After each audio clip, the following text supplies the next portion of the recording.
Dawn came softly over Oahu on the morning of December 7th, 1941, a pale gold glow spreading across the ridges of the Koolau Range and drifting down toward the quiet bases of the United States Pacific Fleet. It was a Sunday, a day of rest, a day when no one expected danger to cross the thousands of miles of ocean that separated Hawaii from the Empire of Japan. The island moved at an easy, peaceful rhythm. Kitchens warmed up for breakfast, card games lingered in barracks, and battleship crews prepared for another slow morning of routine duties. Far above the shoreline, on a windy ridge known as Opana Point, two young soldiers were already awake and working their shift at a strange and little understood machine, the SCR-270 radar set. They were Joseph Lockard and George Elliott, both in their early 20s, both trained for a task that most of the Army barely understood. Radar was a new technology, experimental, unproven, and lacking the respect of senior officers. Many believed that it could be helpful in theory, but few trusted it in practice. To most commanders, it was a curiosity, a machine still being tested, a tool of the future, rather than a shield for the present. Yet, to the two men in that lonely outpost, the radar was already familiar. They knew the hum of its generator, the sweep of its antenna, the flicker of its oscilloscope. They knew how to read its signals and how to recognize the irregular shapes of local flights, the small clusters that marked training aircraft, and the tiny smudges that revealed the slow movements of coastal traffic. The outpost itself was bare bones, little more than a hut with cables, boxes, and the towering antenna that rose above the ridge like the skeleton of some metallic beast. The truck that carried them up each morning rattled on the rough path, and when it drove back down the ridge, the two men were left alone with the wind, the hum of the equipment, and the open sky. The shift after sunrise was usually quiet, almost empty. The SCR-270 rarely picked up anything unusual at that hour, normally only scattered training flights or routine movements from the nearby airfields. And even those were predictable, clean blips moving across the screen in ways the men had come to recognize at a glance. But beneath that calm morning surface, the Pacific was hiding something vast and terrible. Far beyond the American horizon, 6 Japanese carriers had already launched their strike force. More than 180 aircraft advancing in tight formation, their engines beating against the sky as they sped toward Oahu. The pilots had been briefed, their timing was precise, their routes exact, and they were now entering the critical final stretch, closing the distance minute by minute. The Americans did not know this. They could not hear the distant swell of engines, nor see the shadows moving high above the endless blue, and so life continued as always. The radar men adjusted knobs, noted readings, and waited for the shift to end, while the island below them prepared for another easy Sunday. Lockard leaned over the radar controls, running a standard test sweep, his hands moving automatically through motions performed hundreds of times before. Elliott beside him tracked the faint lines with a grease pencil, marking the small patterns as part of his training. Neither expected anything beyond regular activity. The sun grew brighter, the winds softened, and still the radar hummed steadily, its wide electronic gaze sweeping out over the ocean. The two men had no reason to believe that this morning would be any different. Intelligence reports had mentioned rising tension with Japan, but Washington analysts believed that any attack, if it came, would be directed toward the Philippines or British Malaya, not Hawaii. And the commanders on Oahu felt the same. They had been warned in general terms, but no one imagined a surprise attack on Pearl Harbor, and certainly not on a Sunday at daybreak. As Lockard adjusted the range settings on the radar unit, he expanded the scan far beyond normal practice. It was an automatic gesture, a technical habit, but it placed the radar in the perfect mode to pick up something at extreme distance, something that would otherwise have drifted across the screen unnoticed. At first, everything looked normal, the faint lines, the scattered minor signals. Then, as the antenna completed another sweep, something new appeared. A smudge no larger than a fingertip, but darker, thicker, more solid than anything the men had ever seen. Elliott leaned forward, puzzled. He sharpened his pencil line as the next sweep passed, and the smudge grew larger. This was no local flight, no pair of training aircraft, no coastal patrol. It was something massive, maybe dozens of planes, maybe more. Lockhart increased the gain, the line thickened, stretched, widened across the oscilloscope in a way that made the air inside the hut feel suddenly heavier. For the first time that morning, unease crept in. There had never been a signal like this, not from any American formation, not from any routine activity on the island. Elliot and Lockhart looked at each other in disbelief. Neither fully understood what they were seeing, but both knew it was significant. The quiet morning seemed to tighten around them. The hum of the radar grew louder in their ears as the sweeping arm traced the sky again and again, feeding the machine a signal that was becoming unmistakable. A large formation of aircraft was approaching Oahu, and it was coming fast. The world outside still looked peaceful, the ocean still glittered under the rising sun, and the airfields below still rested in their easy Sunday calm. But inside the tiny radar hut, something had changed. The future had shifted. The first hint of disaster had appeared as a ghostly shape on a flickering screen. And though neither soldier could yet grasp the scale of what was coming, both men sensed that this moment was different, that this morning was no longer ordinary, that something unseen was racing toward Hawaii, and that within minutes, the peace around them would be torn apart forever. At 7:02 in the morning, the radar screen at Opana Point lit up with a shape that should not have existed. A thick, dark mass that grew larger with every sweep of the antenna, like a storm cloud forming out of nothing. The oscilloscope glowed faintly in the dim hut as Joseph Lockhart leaned closer, his pulse rising. He had never seen anything like this. Neither had George Elliott, who stared at the expanding trace as if willing it to make sense. In training, they had been taught what normal looked like. Small clusters, tidy lines, predictable movement. But this was something entirely different. A formation so large it swallowed the screen in one broad smear of energy. Elliot ran a quick calculation based on the distance scale, muttering under his breath. The signal was coming from the north, perhaps a little northeast, far out over the ocean, too far to be any local traffic, and definitely too large to be a handful of aircraft. The men glanced at each other, and for a moment there was only the sound of the radar hum, an almost living pulse that filled the cramped space. The signal grew stronger, darker, more defined, as if the sky itself was shouting a warning that no one else could hear. Elliot wiped the greased pencil line and marked the next sweep, his voice steady but tense. That is a huge flight. Lockhart nodded, though his stomach tightened. It seemed impossible. The Army Air Forces had no scheduled flights of that size, and certainly none approaching from that direction. The only aircraft expected that morning were a small group of B-17s arriving from the mainland, and they were coming from the east, not the north. The formation on the radar screen moved too fast, too tight, too purposefully. It was like watching the shadow of something massive approaching unseen across the sky. As the minutes passed, the signal doubled in size, then tripled. The smudge stretched across the oscilloscope in a thickening bar that left no doubt an enormous formation of aircraft was inbound. Elliot swallowed. There's no way this is routine. Lockhart felt the same dread, though he said nothing. At first, he simply adjusted the controls, trying to sharpen the image, but each adjustment only confirmed what they already knew. This was real. The formation was closing in. They could track its advance sweep after sweep, each pass pulling it closer to Oahu. The men knew they had to report it. Elliot grabbed the phone connecting to the information center at Fort Shafter, while Lockhart watched the screen like it contained the fate of the entire island. The phone rang twice before a voice answered. Inside the hut, the silence tightened around them. Elliot explained what they were seeing, his voice urgent but respectful. The voice on the other end belonged to Lieutenant Kermit Tyler, an officer new to radar procedures and serving only his second shift ever at the center. Tyler listened, but hesitated. He knew about the incoming B-17s, the flight expected that morning. He assumed that was what the men were seeing. And without full knowledge of radar intricacies, he made a decision that would echo through history. He told them to not worry about it. Elliot froze, unsure.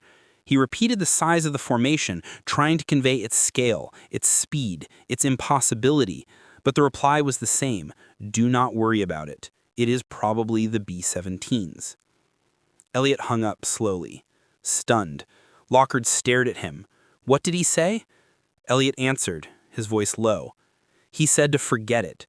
A long silence settled into the hut, but the oscilloscope kept moving, kept glowing, kept growing darker with each sweep.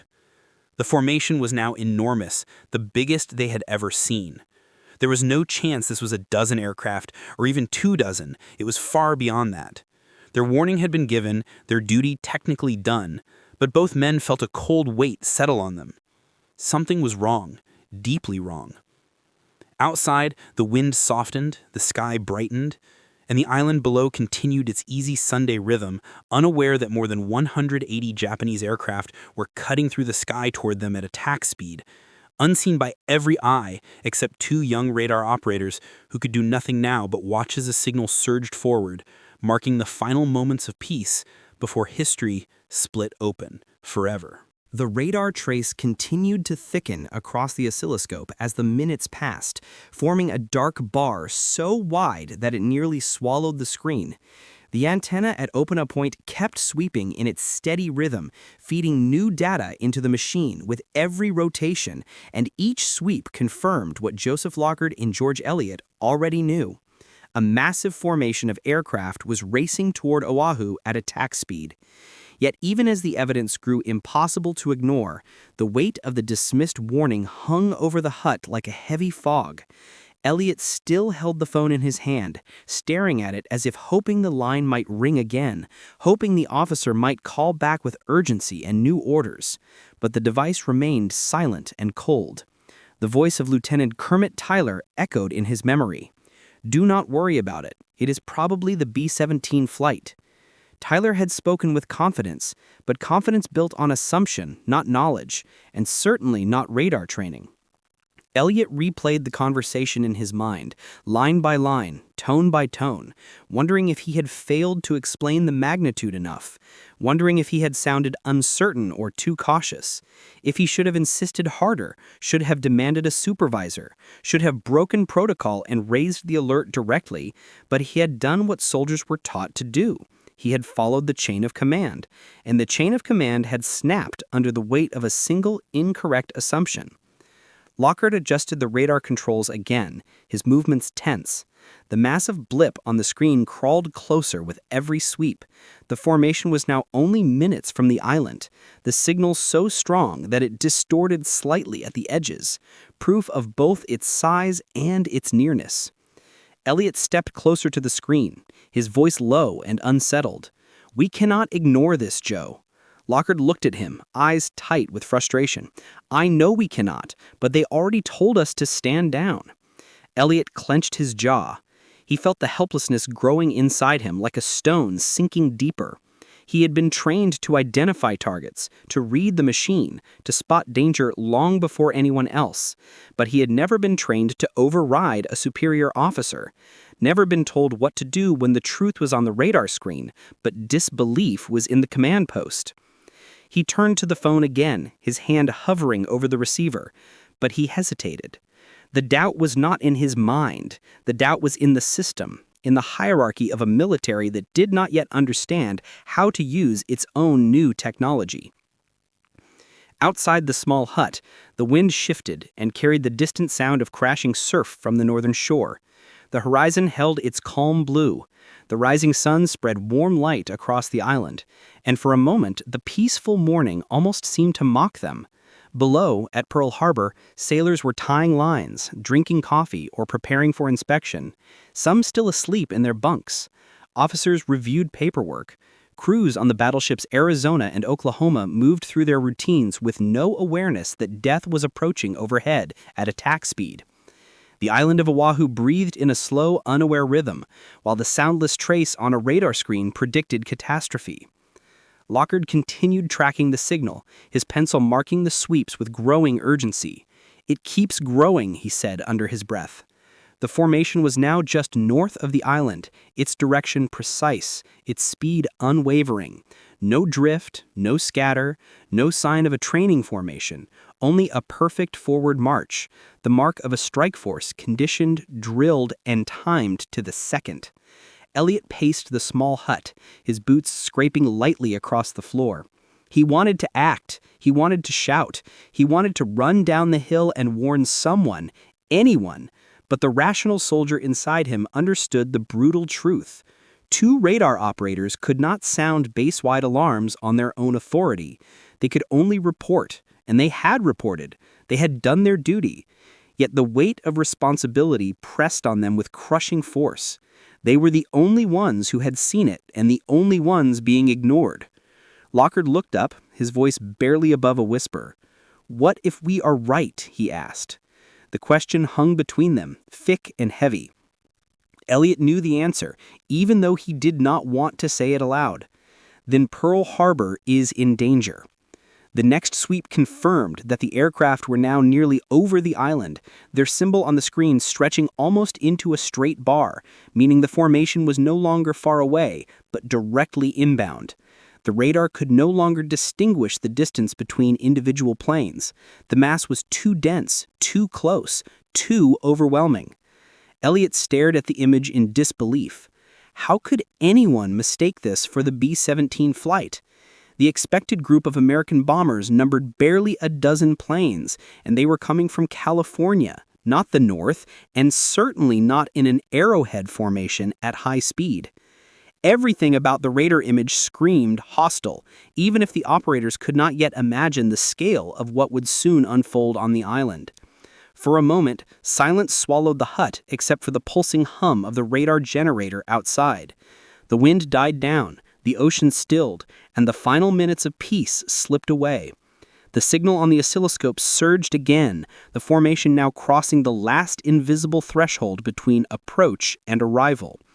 Elliot exhaled slowly, feeling dread settle deep inside him.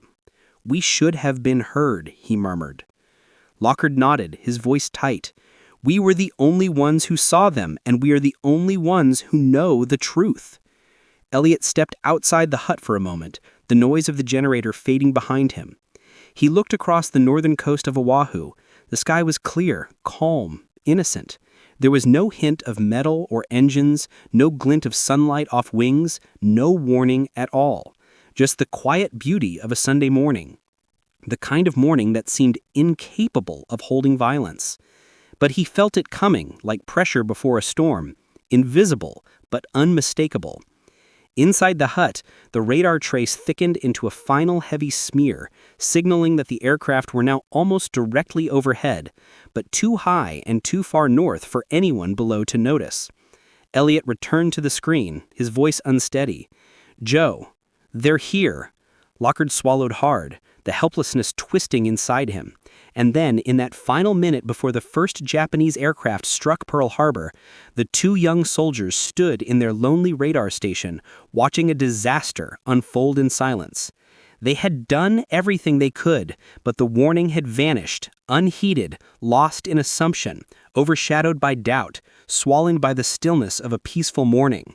Soon, the soundless ghosts on the screen would become real engines, real bombs, real destruction. But for now, they were only flickering shapes, drifting across the oscilloscope, carrying with them the weight of a tragedy that no one but 2 radar operators had seen coming, and no one had believed. The massive formation that had painted itself across the oscilloscope at Oahu Point finally slipped beyond the reach of the SCR-270 beams, vanishing from the screen, not because it had disappeared, but because it had crossed the final invisible threshold into the skies over Oahu. For a moment, the hut fell silent, as if the entire island had paused in a final calm breath before the world shattered far below. American sailors continued their slow Sunday routines, unaware that death was already taking shape above the northern coast. At 7:48 in the morning, the first wave of Japanese aircraft broke through the thin clouds over Kahuku Point. Sunlight flashed off metal wings as more than 180 planes descended in tight formation, torpedo bombers skimming close to the water, dive bombers climbing sharply to prepare for attack runs, and commanding fighters sweeping ahead like hawks searching for prey. The pilots of the Imperial Japanese Navy had trained for this moment for months, each man briefed in exacting detail, each squadron drilled until their movements were mechanical, perfect, unstoppable. They flew southward in silence, except for the thunder of engines filling the sky.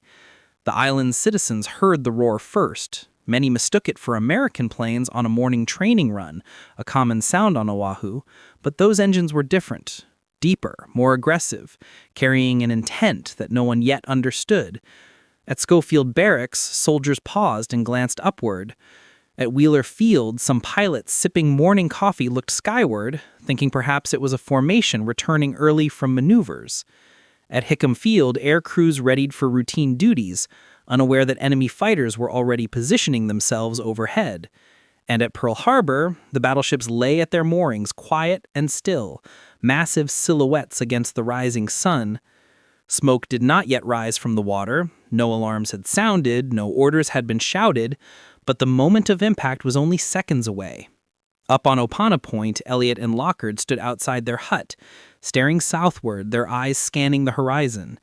They saw nothing at first. The northern skies looked deceptively calm, but the distant growing roar reached their ears, low at first like wind, then louder, deeper, fuller. They exchanged a glance that needed no words. The formation on the radar screen had been real, and now it was here. Elliot whispered, "They are coming." Lockard noted his stomach twisting. The helplessness they had felt earlier now turning into dread that seemed to press against their ribs. Then it began.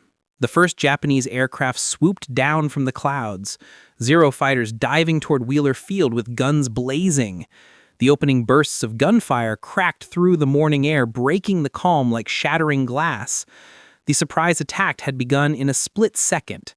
The island transformed from peaceful Sunday morning to exploding chaos.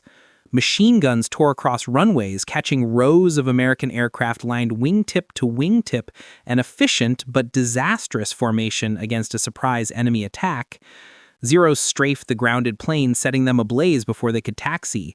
Crew chiefs, mechanics, pilots, everyone caught in the open scrambled desperately for cover. At 7:55, the first torpedo bombers reached Battleship Row, flying low over the water like deadly insects, their torpedoes releasing with chilling precision. The metal cylinders streaked beneath the surface toward the anchored giants. The battleship Oklahoma took multiple hits almost immediately, her hull splitting open as she began to roll. Men tumbled from the decks into the water, screaming as she capsized within minutes. Nearby, the West Virginia shuddered under a devastating string of torpedo strikes.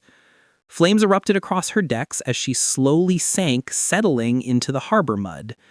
The Arizona stood proudly at her mooring, her flag rising in the morning air, but one Japanese dive bomber broke from formation, screamed downward, and dropped a single armor-piercing bomb. The bomb tore through her forward deck and ignited the forward magazine in a catastrophic explosion. The Arizona erupted in a towering column of fire and smoke, the blast visible across the entire island. Men were thrown into the water, debris rained from the sky. The sound echoed off the mountains like thunder, tearing through the hearts of everyone who heard it. At Hickam Field, the second wave hit. Bombers screamed downward, unleashing explosions that ripped apart hangars, barracks, and fuel storage tanks. Black smoke billowed upward, spreading across the island like a curtain of doom. The first responders struggled to act, but the attack was too fast, too coordinated, and too overwhelming. Elliot and Lockard watched from their distant ridge, their vantage point offering a horrifying panorama of the destruction. Black plumes rising from the harbor, flashes of orange fire blooming like awful flowers across the base, the faint echo of explosions reaching them seconds later. "It has begun," Elliot said, his voice barely audible. Lockard swallowed stiffly. "We tried, George. We tried." But his words felt hollow, drifting away, useless against the enormity of the devastation below. At Pearl Harbor, sailors threw themselves into action, some manning anti-aircraft guns, others battling flames, many diving into the burning water to pull survivors from the wreckage. The air was filled with smoke, shouting, gunfire, and the deafening roar of engines. The Japanese pilots moved with deadly precision. Zeros patrolled the skies, firing on any American attempting to take off, while bombers pressed their assault on ships, aircraft, and facilities across the island. At Hickam Field, pilots sprinted toward burning planes, trying desperately to get airborne. A few managed to lift off under fire, engaging the attackers with bravery bordering on hopelessness. Yet even in the chaos, acts of heroism unfolded. Men helped the wounded, dragged comrades from debris, stood their ground at anti-aircraft stations, firing through smoke and heat, despite overwhelming odds. But heroism could not stop the scale of the disaster. The attack lasted less than 2 hours, but those hours reshaped the world. By the time the Japanese planes turned northward to return to their carriers, the harbor burned. Battleships sank or lay shattered, the airfield smoldered, and the island trembled under the weight of disbelief. Only then did the full truth settle in. The radar signal was real, the warning was valid, and the chance to prepare had existed for a brief, fragile moment, but it had vanished, unheard, swallowed by complacency, uncertainty, and a fatal misunderstanding. At Opana Point, Elliot and Lockard stood outside their hut, staring southward, their eyes scanning the horizon. They noticed nothing at first. The northern skies looked deceptively calm. When the last Japanese aircraft disappeared into the northern sky, leaving behind a trail of smoke, fire, and silence, the island of Oahu lay transformed. The brilliant Sunday morning light now fell across twisted metal, sunken ships, shattered hangars, and rising plumes of black smoke. Pearl Harbor no longer shimmered with calm water, but boiled with burning oil, sailors struggling to survive, and the wrecks of battleships that only hours earlier had seemed untouchable. The attack was over, but its shadow stretched everywhere, from the harbor to the mountains and all the way up to Opana Point, where Joseph Lockard and George Eliot stood motionless, staring at the distant smoke drifting over the island. They did not speak at first. There were no words large enough to measure the enormity of what they had witnessed, from the first ghostly blip on the oscilloscope to the explosions now staining the sky with grief. They had known before anyone else, and yet they had been powerless to stop it. Elliot finally exhaled, his breath shaky and heavy with regret. He murmured, "We saw them, Joe, we really saw them." Lockard nodded, slow and quiet, his eyes fixed on the horizon. "Yeah, and no one believed us." The silence inside the hut grew thick. As they stepped back inside, the SCR-270 still hummed dutifully, scanning the empty sky, unaware that history had just changed around it. The radar had worked. It had detected the first wave with accuracy that should have been impossible for such a new and untested technology. Yet its warning had died in a single phone call, dismissed without urgency, left to wither in the calm of an ordinary morning. The hours that followed blurred into a stream of reports, orders, confusion, and disbelief. Military headquarters scrambled to understand what had happened. Commanders raced to secure airfields. Sailors fought fires for hours, and island civilians watched in horror from their homes several miles away. Rumors spread quickly. Early on, some whispered that a radar station had seen something, but that the report had been ignored. But few knew the details. Fewer still knew the names of the 2 young men who had been the first to see the approaching danger long before the first bomb fell. It would take days before the full story reached the desks of senior officers, and even longer before Washington learned the truth. When investigators arrived at Opana Point later that afternoon, they questioned Lockard and Elliot in detail. The 2 men explained everything: the time of the sighting, the size of the formation, the sweep of the signal, and the call to the information center. They explained how they had been told to stand down, not because their report lacked clarity, but because the officer on duty had no training, no context, and no reason to imagine that war had already crossed the Pacific. Investigators nodded, took notes, asked questions, but the truth weighed heavily on all of them. The warning had come, it had been clear, and it had been ignored. In the days that followed, Washington launched multiple inquiries, desperate to trace every failure, every gap in communication, every missed signal. The nation needed answers, but the truth was simple. Radar had given the first warning of modern warfare, and the world had not yet learned how to listen. Lieutenant Kermit Tyler, whose dismissal of the warning would haunt him for the rest of his life, insisted that he had acted according to the information available to him. He had been told about the incoming B-17 flight, he had not been briefed on radar procedures, and he had not been trained to distinguish enormous enemy formations from small, friendly ones. He had been placed in a position he was not prepared for, a failure not of a single man, but of a system not yet adapted to new technology. Tyler carried the weight of that moment for decades, always explaining, always defending, always regretting. But he was not alone in his burden. The military underestimated radar, seeing it as an experiment rather than a vital shield. They had placed inexperienced officers on duty during vulnerable hours, created no clear protocol for unusual sightings, and allowed critical warnings to be funneled through a single point, instead of a coordinated network. Pearl Harbor had been a tragedy built not only of bombs and torpedoes, but of assumptions, underestimation, and the growing pains of a nation on the edge of modern war. For Lockhart and Elliott, the days after the attack were a strange mix of recognition and sorrow. They received commendations for their alertness, even though their warning had achieved nothing. They felt pride that they had done their duty, but that pride was tangled with guilt. A guilt they did not deserve but could not escape. The scene of burning ships and shattered airfields lingered in their minds whenever they closed their eyes. They had seen the threat first, yet could not stop the destruction that followed. Over time, however, the significance of their warning grew clearer. Historians would later describe the Apana Point sighting as the first operational radar detection of an enemy attack in United States history, a moment that marked the birth of electronic early warning systems that would soon protect fleets, convoys, and entire nations. Radar stations multiplied across the Pacific. New training systems were developed, better communication networks built, and officers prepared with procedures that would never again allow such a warning to vanish into silence. The loss at Pearl Harbor forced the United States to transform rapidly, adopting radar not as a novelty, but as a cornerstone of its defense. The technology that had been ignored at dawn on December 7th became one of the most crucial tools of the war, guiding interceptors, coordinating fleets, detecting submarines, and shaping the future of air defense. By 1943, radar operators were no longer seen as technicians, tinkering with experimental equipment. They were guardians of the sky, the first watch against surprise attack.